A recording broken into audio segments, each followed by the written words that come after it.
আসসালামু আলাইকুম। আমি এখন বানাবো খুব ঝটপট খুব কম খরচে সহজ একটা জিনিস। এটা হচ্ছে খুদের চালের মানে পোলাওর চালের খুদের ফ্রাইড রাইস। আমি তেমন কোনো বাহারি মশলা ব্যবহার করব না, আমি এটা সেরে ফেলবো ঘরে তৈরি সাদে ম্যাজিক ধরনের একটা মশলা দিয়ে।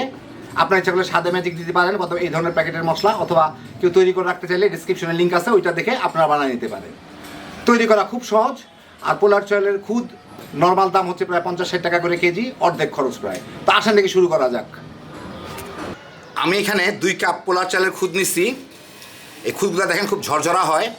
এগুলা আজকাল অনেক মুদি দোকানে কিনতে পাওয়া যায়, যারা খোলা চাল ডাল বিক্রি করে ওদের এখান থেকে পাবেন 50 থেকে 60 টাকা করে কেজি, অথবা রাস্তায় হকার যারা ভ্যান গাড়িতে করে মশলা টশলা বেচে তাদের কাছেও পাবেন একই দাম। আর বিভিন্ন বড় বড় কোম্পানি এগুলো প্যাকেট করে বিক্রি করা শুরু করছে, ওদের দাম বোধ হয় 70 টাকা করে কেজি। তো তবু এটা পোলার চালের প্রায় অর্ধেক দাম পড়ে, একদম ঝকঝকা পরিষ্কার, খাইতে খুবই মজা। তো এগুলাকে আমি ধুয়ে পানিটা ঝরায় নেব। এখানে 2 কাপ আছে। এখানে আমি 2টা মুরগির ব্রেস্ট এরকম ছোটো ছোটো টুকরা করে কেটে নিছি। ওর সাথে 1 চা চামচ রসুন বাটা, 1 চা চামচ আদা বাটা, আর অল্প একটু 1 টেবিল চামচের মতো সয়া সস দিয়ে আমি মিলায় রাখবো। সয়া সস না থাকলে লবণ দিয়েও মিলাইতে পারেন। একটু ভুমভাম দেখাইতে হয় দেখে সয়া সসটা আমি দিলাম আর কি, না দিলেও কিছু কোনো ক্ষতি নেই।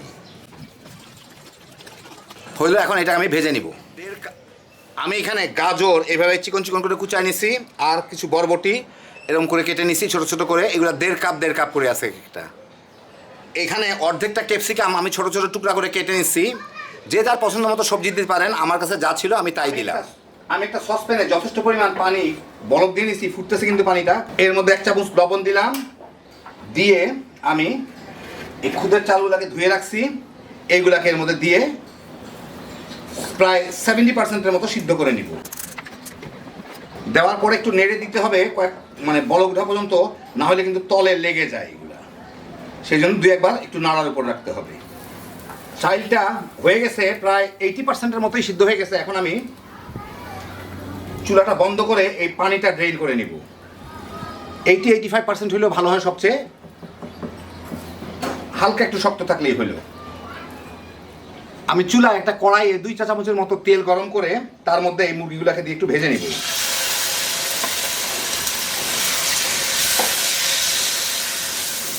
বেশ মুরগির মাংসগুলো একটু লালচে লালচে করে ভেজে আমি এগুলোকে এখন উঠায় নিব।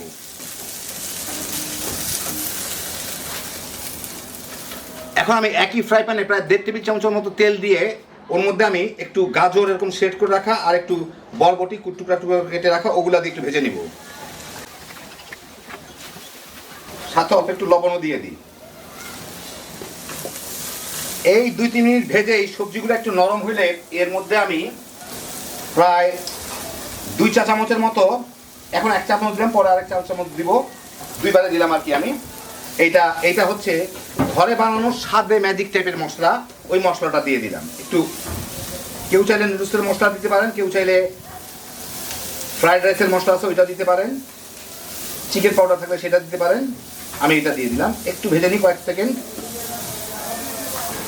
বাস ভাজা হইলো। এখন আমি ডিমটাকে একটু পাশে সরাই। এইখানে আমি 3টা ডিম ভেঙে রাখছি, এই 3টা ডিম আমার একটু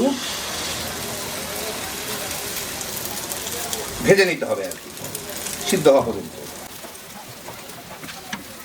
একটু লবণ ছিটায় দিই ডিমের মধ্যে। এখন এগুলোকে ভেঙে স্ক্র্যাম্বল করে নিই।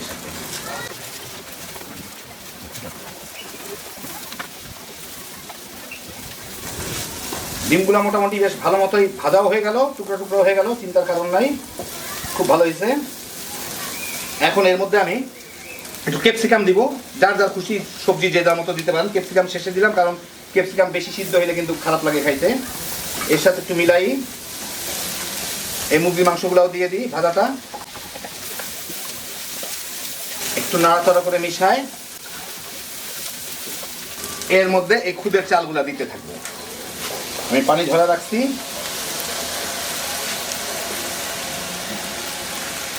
অল্প অল্প করে দিয়ে অল্প অল্প করে মিশাইতে থাকবো, তাহলে ভালো হবে, একবারে এতগুলা যাবে না। এইটুকু আগে মিশাই নেই। একই সাথে আরেকটু দিয়ে দিই সাদে ম্যাজিক টাইপের ঘরে বানানো মশলা, আর একটু গোলমরিচের গুঁড়া।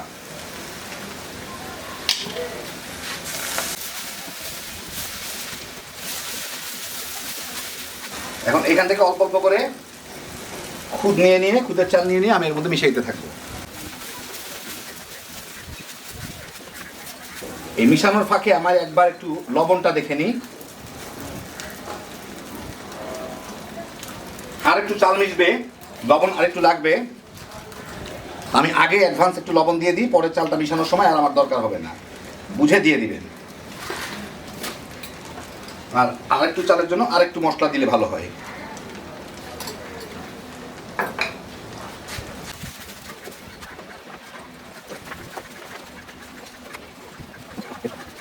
সবই মিশাই নিলাম। এখন এটাকে আমি মিনিট খানেক ভাজবো, যাতে বাকি চালের যেটুকু সিদ্ধ না আছে এটুকু সিদ্ধ হয়ে যায়, যাতে আতপ চাল এমনি সিদ্ধ হয়ে যাবে গরমে।